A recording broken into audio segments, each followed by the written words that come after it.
Now there are two things in it.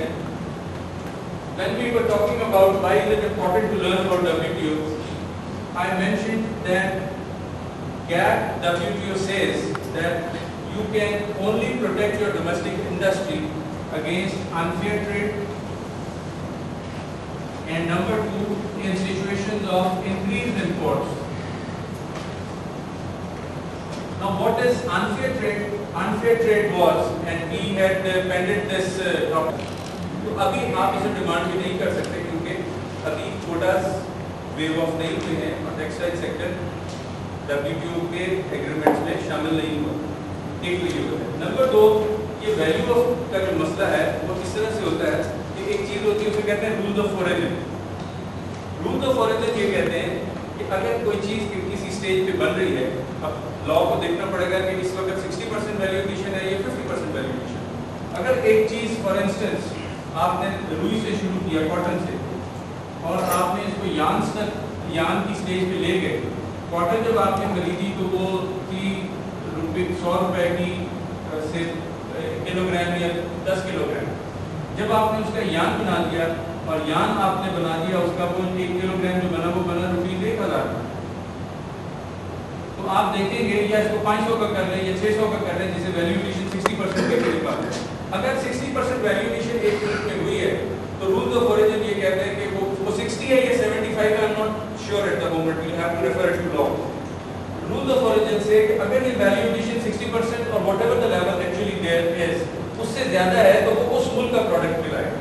अब इसकी मिसाल ऐसे ही है, जब हम साख के तहत सेफ्टा की बातचीत कर रहे थे तो उसमें एक चीज़ ये आई कि जो उन्होंने कहा कि 60% वैल्यू एडिशन, बल्कि सॉरी 35% वैल्यू एडिशन रखें रूल ऑफ ओरिजिन के। उस वक्त एक ये ऑब्जेक्शन उठाया गया कि अगर एक शर्ट जो हम सब ने पहनी है वो बगैर बटन और बगैर कॉलर और बगैर कपड़े और बगैर फाइनल स्टिचिंग के इंडिया से चलती है तो उस वक्त कपड़े से लेके उस शेप में लाने तक उसमें फॉर इंस्टेंस 20% की वैल्यू एडिशन होती है या 30% की वैल्यू एडिशन होती है। उसके बाद वही शर्ट चली जाती है श्रीलंका या बांग्लादेश, वहाँ पर उस पर कॉलर भी लग जाता है, कॉलर के अंदर जो बोन है कॉलर बोन वो भी लग जाती है, बटन भी लग जाते हैं, कार भी लग जाती है, बुकरम भी लग गई, पैक भी हो गई। तो उस स्टेज पे उसकी वैल्यू एडिशन उसमें 35% होगी तो वो प्रोडक्ट कहाँ की कहलाएगी? तो उस तरह से तो इंडिया से एक चीज उठेगी और पाकिस्तानी मार्केट में आ जाएगी। तो ये बातें उस वक्त उठी थी और ये कहता है कि अगर तो वैल्यू एडिशन सर्टेन लेवल तक से कम है तो फिर अगर वो किसी और मुल्क में जाके फर्दर वैल्यू ऐड होती है तो वो उस मुल्क की नहीं कहलाएगी। लेकिन अगर बेयर मिनिमम लेवल जो 60% है या 45% है, व्हाटएवर इट इज, अगर वहां तक हुआ तो वो उसी मुल्क की कहलाएगी। Is the point clear? So our main lecture today is about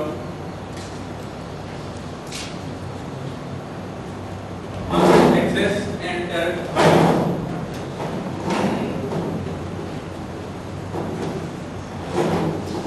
अब आपने लास्ट जो लेक्चर सुना था MF टू इंडिया का, उसके बाद आपने डेफिनेटली खबरें भी सुनी होंगी और ये भी सुना होगा कि इंडिया ने पाकिस्तान का मेंबरशिप आसियान में अपोज किया। What sort of relationship the country wants to develop with us? Probably Shiraz was the only one to favor MF to India in the class after the consensus. I explicitly remember.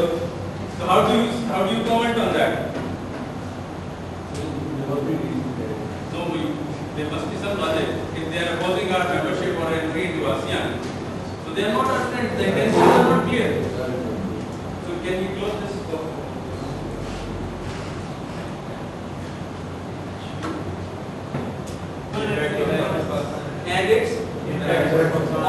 And its impact on trade and industry of Pakistan. Now, how can the trade and industry of a country be affected? Demand अगर नहीं है products, demand नहीं है product, right? No demand.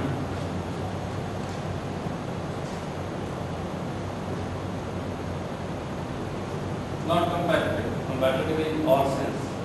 Price wise, What does that quality sense. Quality. I'm taking you to another point. This is just the step towards that. Now what happens production for domestic market? जिस तरह आप interested हैं कि आप international market में जाएं, इसी तरह दूसरे मुल्क भी इंटरेस्टेड हैं कि आपकी मार्केट में आके बेचें, बिकॉज ये लैप्सेस, ये सारी चीज़ें उनके भी मद्देनजर उन्होंने भी रखी होंगी, because they are also monitoring your market very curiously, very precisely and very interestingly, and going into the details, and in a much better position in which we are supervising their markets. So वो इस market में आके अपना सामान कब बेच सकेंगे? जब आप अपनी डिमांड को फिल ना करें। नंबर वन, जब डिमांड होगी। You are not fulfilling the demand of local market, तो obviously. नंबर टू, अब हम अभी ओनली शार्पली फोकस है, बिकॉज हमने ये सारी चीजें यहाँ डिस्कस कर ली। नंबर एक, जब डिमांड होगी। नंबर टू, प्राइस, क्वालिटी होगी। चलिए नंबर थ्री, ऑब्वियसली प्राइस के बगैर तो खरीदेगी, क्वालिटी के बगैर भी नहीं खरीदेगी। क्वालिटी के बगैर उस वक्त शायद खरीदें जब पॉवर्टी फ्रेंडली गुड्स आ रही हैं, तो फिर आप कॉम्प्रोमाइज कर लेंगे क्वालिटी के ऊपर।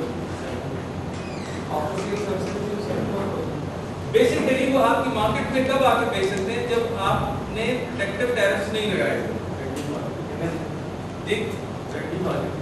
MFN नहीं, MFN WTO मेंबर है, कुछ दिन देना ही। अभी इंडिया को पाकिस्तान का आउट कर दीजिए, we talking rest of the world.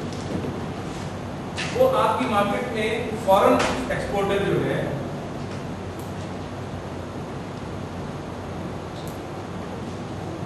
आपकी मार्केट में आके तब बेचेगा अगर आपके टैरिफ्स लो हैं।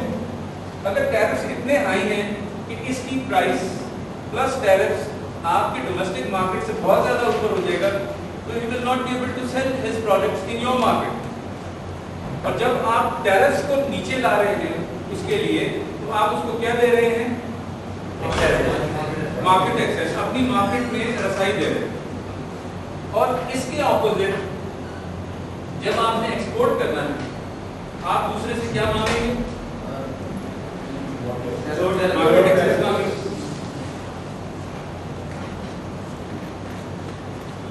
और मार्केट एक्सेस मांगेंगे आप बाय लोअरिंग ऑफ टैरिफ। ठीक है। अब जब आप एक्सपोर्ट कर रहे हैं या आप बाहर की गुड्स अपने मुल्क में आने दे रहे हैं, तो टैरिफ्स के अलावा वो कौन सी चीजें हैं जो प्रोडक्ट्स को मुल्क में आने से या मुल्क के जाने से रोक सकती हैं?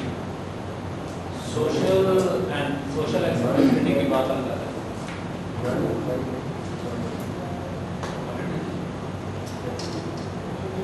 डिमांड सप्लाई हो गया, टैरिफ्स हो गए, वो सारी बातें जो उधर लिखी वो भी होगी। No cost, no price. सबसे जो ये है वो first is culture and second is the others taxes. Taxes सब हो गए, सब हो गए। एक आपने चीज बाहर भेजनी है या बाहर से अपने मुल्क में चीज आ रही है, टैरिफ भी हो गए, आपने मार्केट एक्सेस भी दे दी। एक चीज ऐसी है जो आप अपने मुल्क में नहीं आने देंगे, और वो चीज है जिससे आपके मुल्क में सेल का मसला हो या उस प्रोडक्ट की टेक्निकल रेगुलेशंस ऐसी हों कि जो आपके मुल्क में अलाउ नहीं हो। For instance I keep on referring to an example of door. अगर आप दरवाजे एक्सपोर्ट करने जा रहे हैं, if you are exporting doors to UK, the first thing they will ask you कि is this door fire resistant for 30 minutes, और upholstery है, कपड़ा लगा है, तो the first thing they will ask कि ये इसके ऊपर जो कपड़ा लगा है इज इट फायर रेजिस्टेंट और फायर अट्रैक्ट करने वाला है। तो दूसरे लफ्जों में मार्केट एक्सेस का एक हिस्सा है लोअरिंग ऑफ टैरिफ्स और दूसरा हिस्सा है standards, product standards.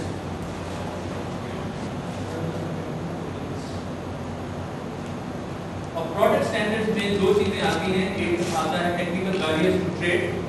Again this is a subject we try to cover in the main subject, and then second is SPS, known as sanitary and phytosanitary measures. So अब if I rub everything away and if we take, has everybody noted this down, or should it be there for some time? For some time. Okay.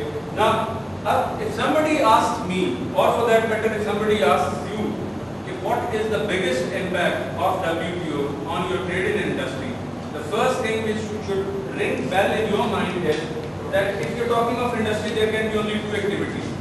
Either you are producing for domestic market or you are producing for export market. If you are producing goods for domestic market and if you have given away market access to a level which affects or which adversely affects your domestic industry, what will be affected? Industry. If you are producing for exports and you can't export because of these product standards laid down by other countries, what will be affected? Your industry. And if your industry is affected, what is affected? The economy. So now the concept is clear, but this is just the basis I have formed for the topic you are going to be on board very soon now. Any questions?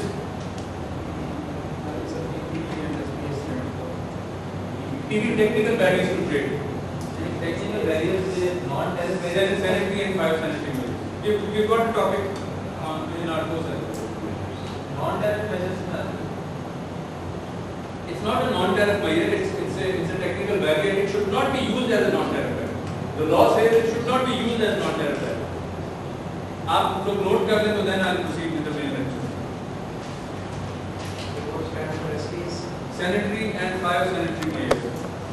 And biosanitary is spelled as PHYTO, phyto, sanitary, SANITARY, and it is pronounced as biosanitary.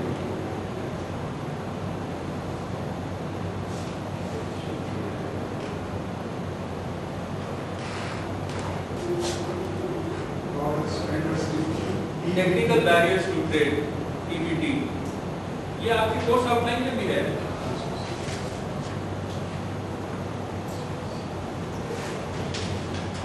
Technical barriers to trade and sanitary बiosanitary.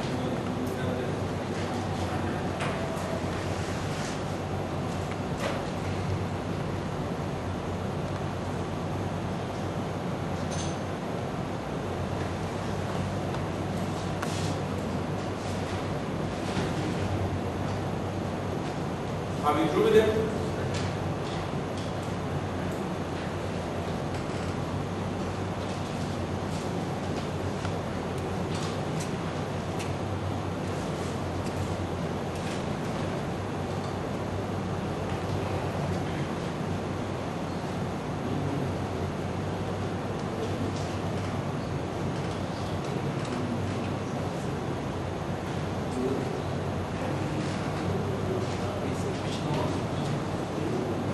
In 2005 they will be opening textile sector. So we have a chance of flooding our goods. तो वो शायद हमें square of करने आए हों कि कुछ आप हमें दें, कुछ आप हमसे लें, so that the trade is balanced.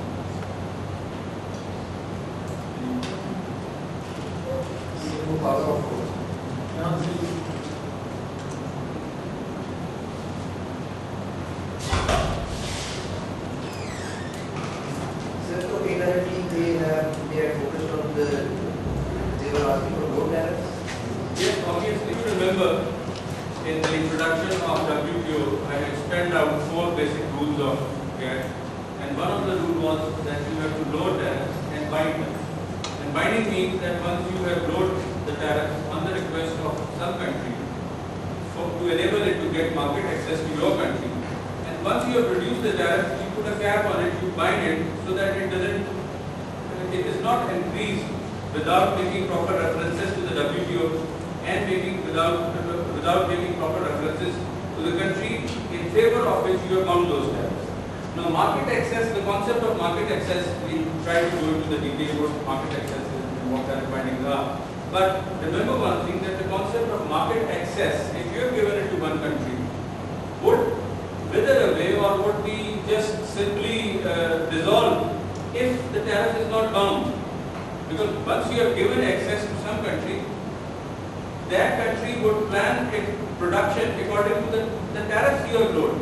And if you have not bound them, the predictability or the permanency is not there.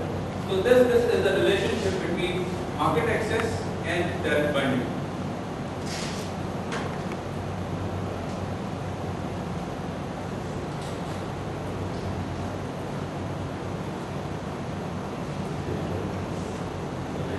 Market access is itself as old as GATT, and the GATT was in fact initiated in 1947 and introduced and implemented on 1st of January 1948. Now what was that concept? That concept was that there was depression, there was recession, and the recession turned into basically depression. And initially it all started with inflation, recession, and then depression. We've already discussed those concepts there in the first lecture. Now with that sort of thing, most of the countries, instead of opening trade with each other, they put high tariffs to protect their domestic industries. And one of the tariffs which is famously known for that is Smoot-Hawley tariff, again imposed by America at that time to protect its domestic industry. And what happened was that the countries followed American tariff policy and they also raised high tariffs. Now what was the first effect? That inter-trade relationships were turned down. The inter-trade went down. So because the market access for one country to another was stopped, it was denied because of high tariffs. So the first thing GATT did in 1948 was to reduce tariffs on about 54,000 tariff lines. Now 54,000 tariff lines was a big thing, all told by all member WTO GATT member countries. And it was at that time that things resulted in depression, as I said, and the lifetime savings was spent, and unemployment rose to 30%.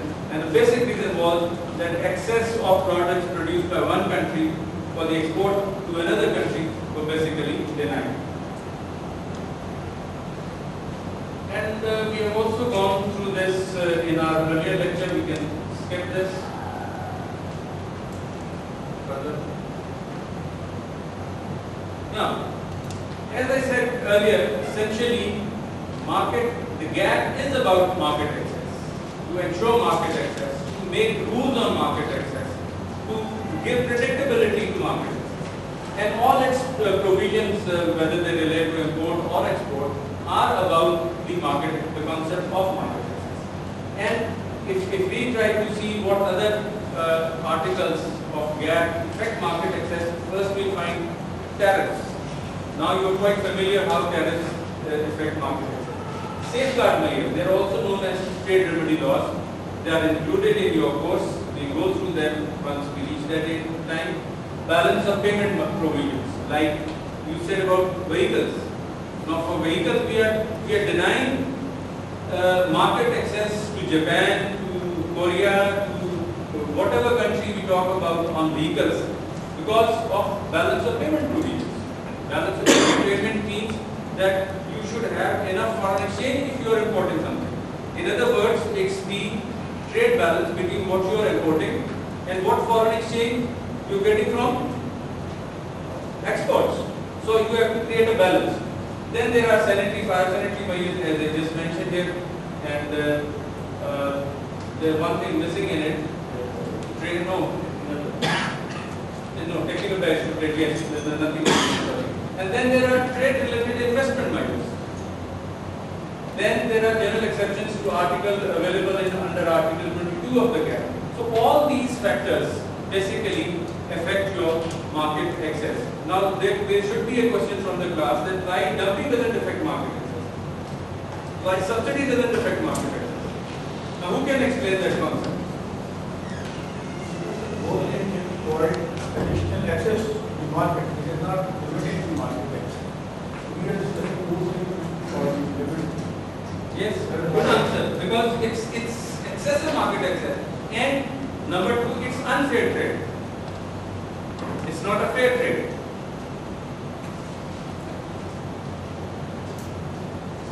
Now there are four basic articles which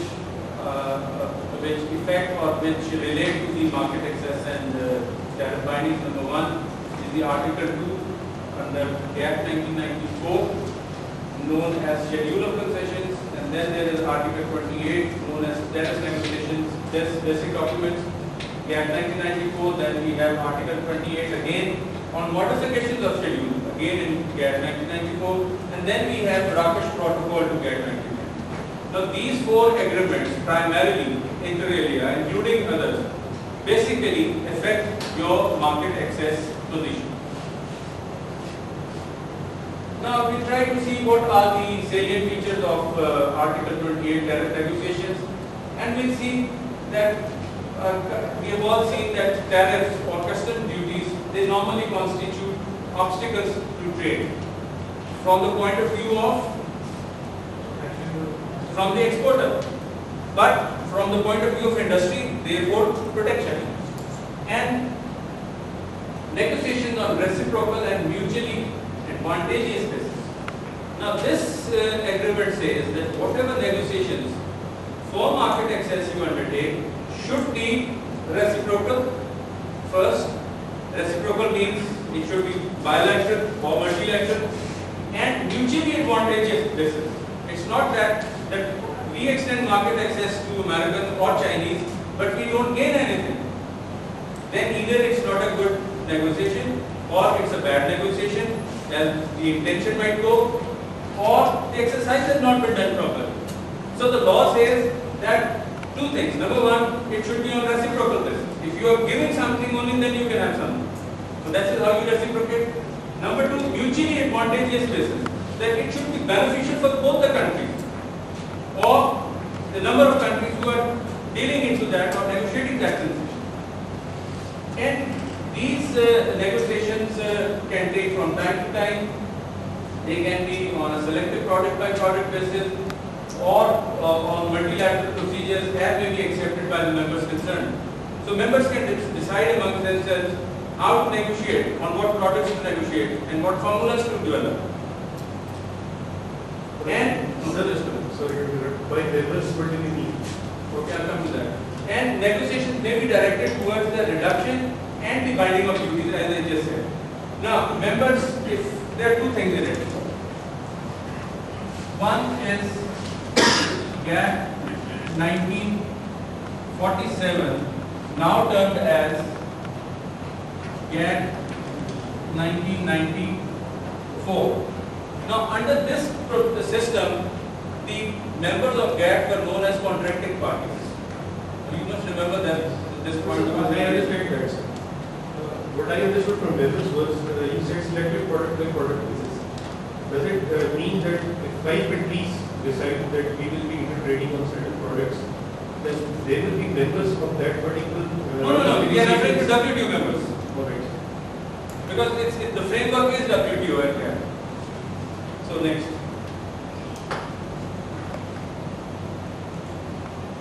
Now, the binding against the increase of road duties or of duty-free treatment shall in principle be recognized as a concession equivalent in value to the reduction of high duties. Now, who can explain this? This is a simple proposition. It says that there are two things. One, that there were high tariffs and you have reduced them and you have bound them. It's an achievement. But if a country reduces its lower tariffs even to further lower rates and then binds them, then they would be considered as reduction in high tariff rates. But why this clause is there? So that no one can challenge country A. If Can we they come have- back to the earlier slide?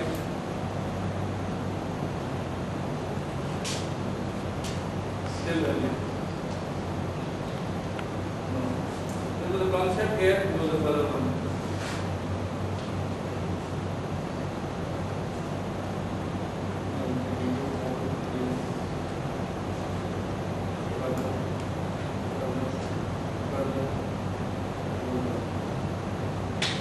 What is the word here?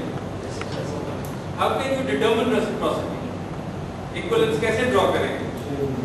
कि अगर आप देखेंगे कि वो शख्स अगर lower duty से further lower जा रहा है, तो लॉ सेज कि वो लोअर से फर्दर लोअर जाना would be taken as reduction in high duties. So while you determining reciprocity, what you have given away, what you are taking from them, to come at an equilibrium, to come at a balance, to come at an equal give and take, you need this clause, which no, the next one. This one. Now what it says? Can anybody read that? Guiding against increase of road duties or of duty-free treatment shall in principle be utilized as concession equivalent in value to the deduction of high duties. So this point is there in law of the GATT to determine the reciprocity, what you're giving and what you're taking.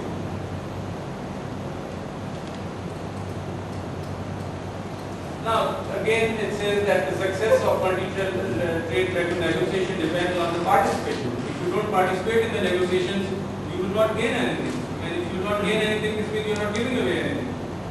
And the most important thing where I would like to bring the class is, after having given you the basis for that. Now, negotiations shall be conducted on the basis which affords an opportunity, adequate opportunity to take into account the individual needs of the country and the industry.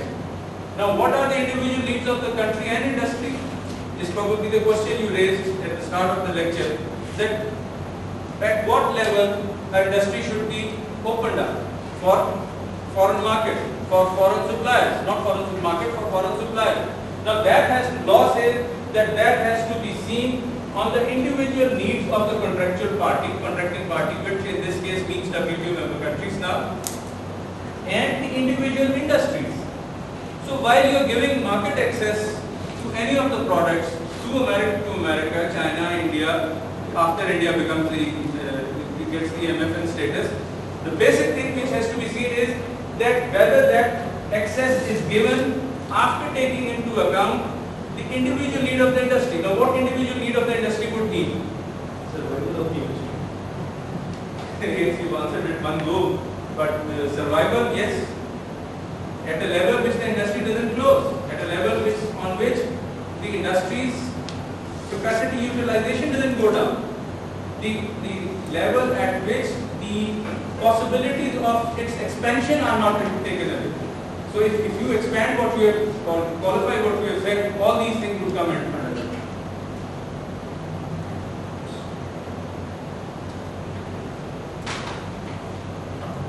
Then there is a clause for less developed countries, and it is also, there is another clause of fiscal, regarding the fiscal needs of a country, and this fiscal need was included under Article 28 bis, and it says that even for fiscal needs, you can consider the individual needs of the contracting party or the industry.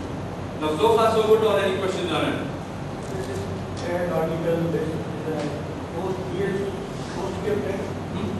we are reading article 28 already. Yes. What does it mean that article? That article, there is an addendum to it. Is there Addendum, that means addendum. So what is the crux of the matter? The crux of the matter is, yes, you should give market access to any country requesting on a reduction on any product, but again, only after determining the individual needs of the country and the industry. Now, if you go back to the lecture of tariff protection, we saw that some industry needs high protection, some industry needs low protection. So you have to consider that while giving market access, reducing the tariffs and binding those tariffs.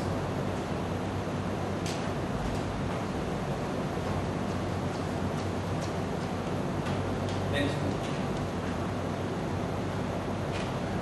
Now, salient features of the Article 28 modification we try to cover when we talk about the increase in tariffs beyond bound level. Now, salient features of Marrakesh Protocol. Now, don't be confused with the terminology and the lengthiness of the subject. Now, Marrakesh Protocol says that with taking the base year 1986, that was when the WTO Uruguay round started, the countries need to lower their tariffs in 5 installments with the reduction of 20% in each year. For instance, if we had a tariff, say of, in 1986 we used to have the maximum tariff rates, 200%, 150%, 180%. So if the tariff rate was 20%, you would reduce 20% tariff in the first year, and each successive year you would reduce the tariffs by 20%, taking into account the reduction already made in the first year. Now, That is because it is 30% reduction on the rest of the On the rest will have the rest, yes, on each successive year. and that was to be followed on 1st of January. It started with 1st of January 1995 with the base year as 1986 and continued till 1st of January 1996, 1st of January 1997 and till you would complete the 5 reduction. So this is what the salient feature of Marrakesh Protocol says in the entire topic. Yes. reduction policy जो 20% each year. ये किसी agreement का Ji, this is Marrakesh Protocol itself. This is the agreement. Protocol is an agreement. Next, we have covered all this. Now, what is binding of tariffs? Binding of tariff is to determine the tariff rates, and making the changes in the tariff rates basically falls within the jurisdiction of the national government. I mean, if Pakistan has to consider, it is within the jurisdiction of Pakistani government to reduce tariffs, to increase tariffs, to change tariffs, to modify tariffs. But if some request comes, and we'll see how that request is attended to. The next is, why do they make those changes? Why do they increase and reduce tariffs? To support their economic policies. As we discussed in our earlier lecture, if they want to have export-oriented industries or import substitution industries, they'll fix the tariffs accordingly. If they want to have capital-intensive or labor-intensive industries, they will fix the tariff accordingly. If they want to have, say, for instance, what else? Import substitution हो गया, high-tech industry or low-tech industry, they'll fix the tariffs accordingly. If they want to have low value-added goods or high value-added goods, they'll again fix the tariffs accordingly. And as we discussed earlier, the resources would flow in those directions, and those industries will come up. So first, it says that the changes are within the jurisdiction of the national government, and why do they make changes? They make changes to support their national policies. Now, multi-trade tariff negotiations involve the establishment of maximum limits of the level of tariffs that can be imposed on individual tariff classifications, and these limits are known as tariff binding. Now, when these limits are determined when various countries request for market access of each other's economy. Now, a country exceeding a tariff to which it has already agreed may be required to pay the compensation. Now, what happens? Can we switch it off?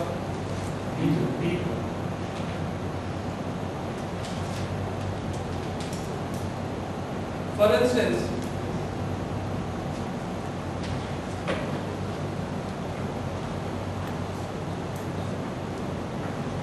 we have not yet gone into the details or the procedures of market access and the procedures of negotiations which we tried to cover. But talking of a very simple example, a simple example could be country A and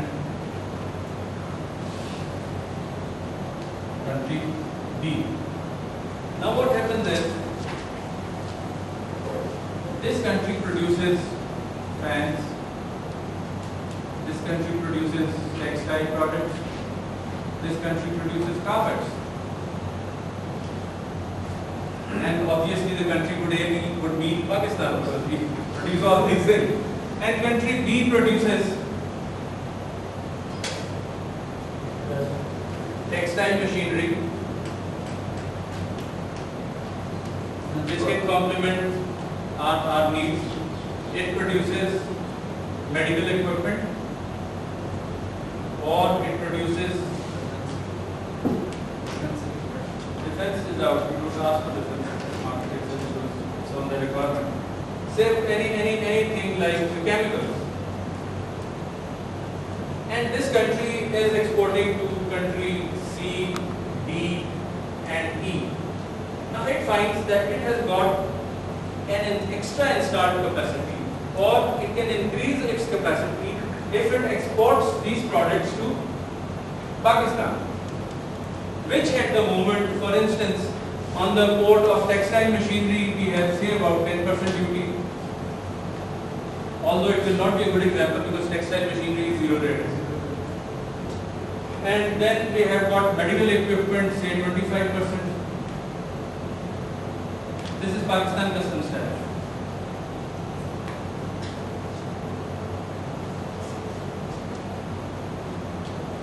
and then chemicals again 20%. Now this country on the contrary has, say on fans it has 20%, on textile products it has got say 30%, and on carpets it has got say at 40%.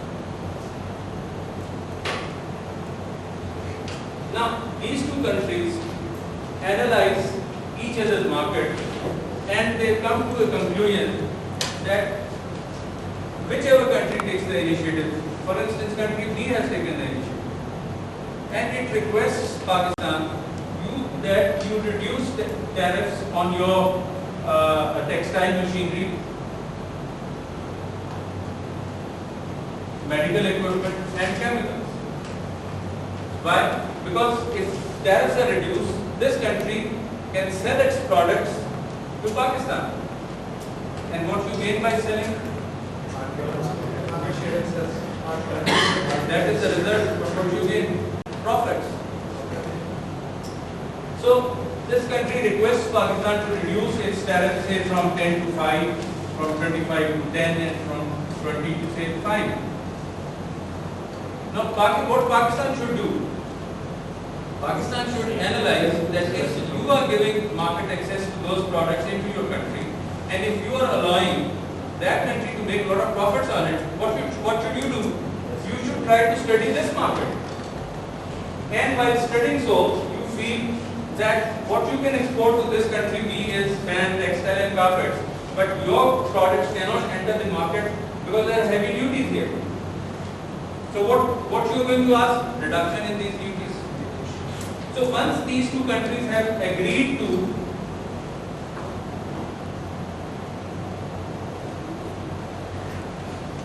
number one, reduce tariffs.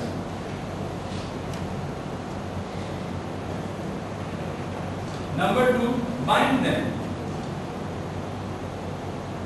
Now why reduce and why bind? Reduction to give market access. Binding, why bind? To ensure to give predictability. Now why do you need predictability? For consistent long-term business. Long-term business, yes, you need predictability for long-term relation. What else? Plan production, yes, very good. What else?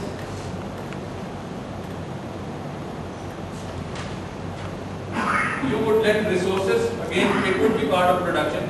You will plan you will increase your production capacities looking at the additional market which would be available in the shape of country A and country B. So what is important now to ensure predictability? That you bind your tariffs.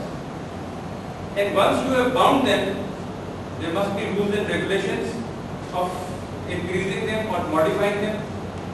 Now what are those rules? Again we will go through the law.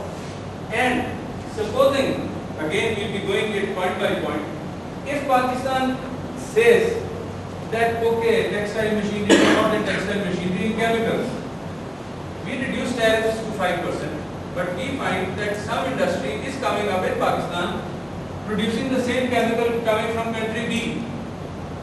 So what will you do? Increase this tariff. So in increasing the tariff, what are you doing? You are modifying or you are deviating from binding.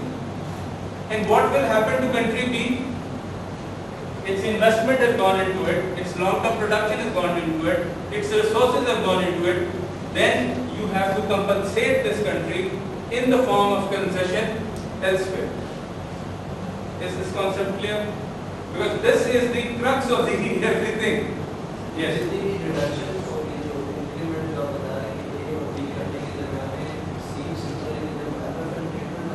We are coming to it. Now, as the gentleman has pointed out, this concession has to be made available to all other WTO member countries on the basis of MFN. So, the basic point I want you to keep in mind is that number one, you reduce tariffs to give market access, you bind them to give predictability, and if you change those tariffs, obviously आप नीचे ले जाएंगे तो फर्क नहीं पड़ेगा, market access बढ़ेगी. अगर आप उसको modify कर रहे हैं, you are bringing it up, आप उसको increase कर रहे हैं, then there are rules to be followed. Number one. Number two, अगर आपने उसको rules को follow करके उसको change किया भी है, तो आपने यहाँ पर जो इस country B का loss होगा, उसको compensate करना है किसी और industry की binding की शक्ल में. Yes. Both countries are they're mutually agreeing on two things: tariffs and binding. साथ ही आपने कहा है कि जो standard को all the countries. तो इसमें वो कंसेप्ट आ जाएगा कि किसी कंट्री को अगर फेवर करना है इन्होंने तो उस पर एक्स्ट्रा लॉज वो लगाते हैं. जैसे आपने एग्जांपल दी थी कि instead of receiving them at Karachi you will try to favour वो जब MFN के ऊपर होगा तो वो लॉस नहीं लगेंगे. वो लॉज कब तक जब MFN नहीं किया होगा. एड डिजिट कोड करता है सेट करते हैं उसमें ऐसी चीज वो that is legally possible. That is legally possible. that condition which you explained earlier that stands only for the non-MFN non-WTO. Now I just repeat this concept that two countries, more countries can also negotiate, but this is a simpler example. Two countries have negotiated bilaterally, looking into the products which can sell into one another's market. In doing so, they have requested for the reduction of tariffs on the products being manufactured respectively and supplied to the respective countries. And after reducing those tariffs, you bind them to give predictability. And once you have bound them, anything coming up for in case of modification has to be modified only after following the laws which are prescribed under the GATT or WTO. And under that clause, it is required that you compensate that country in case of any other product. Now, there are 3-4 things. Number one, you negotiate bilaterally or multilaterally. While negotiating for market access, what you do? You reduce tariffs. Once you have reduced tariffs, you bind them. Once you have bound them, you cannot increase them unless following a procedure. And that procedure requires that if you are modifying a concession, you have to compensate that country in another sector. Now this was all about the lecture. If you want, we can finish it here, but there is not left to be seen theoretically. Just after One by one. Yes. increment of the tariffs following the rule, these cases have to be brought up. Yes, we are coming to that. That is what I said. We'll be going to this very. But just crux आपको मैंने बताया. This is the crux. Sir, if country A has gone beyond that law, or it is like थोड़ा वो जो rule for binding और raise किया है, वो जो penalty देनी है country B, वो जो part है That is covered under retaliation. We'll see that. and that has to be offered for Yes. वो अगर आप ऑफर नहीं करते और वन साइडेड आपने डिसीजन ले लिया तो कंट्री भी रिटेलिएट कर सकता है और आपके बाकी 3 प्रोडक्ट्स से जा रहे हैं उनके ऊपर ड्यूटी रेज कर सकते सर लेकिन ये जो penalty है ये this is between country and B only. हैं. Yes. अब we'll go into the details. We'll go into the refinement. Ready to speak, let's go to all the countries. जी. नहीं अभी नहीं. Hold your question. Hold your question. We are going to that. Ji. Custom duties are applicable to all countries. Then we'll come to it. We'll come to it. Custom duties applicable only. Should we have a break? Yes. Okay. We will have 3 minutes break then.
चलिए कि अब ये फिर lectures में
और ये नया लगा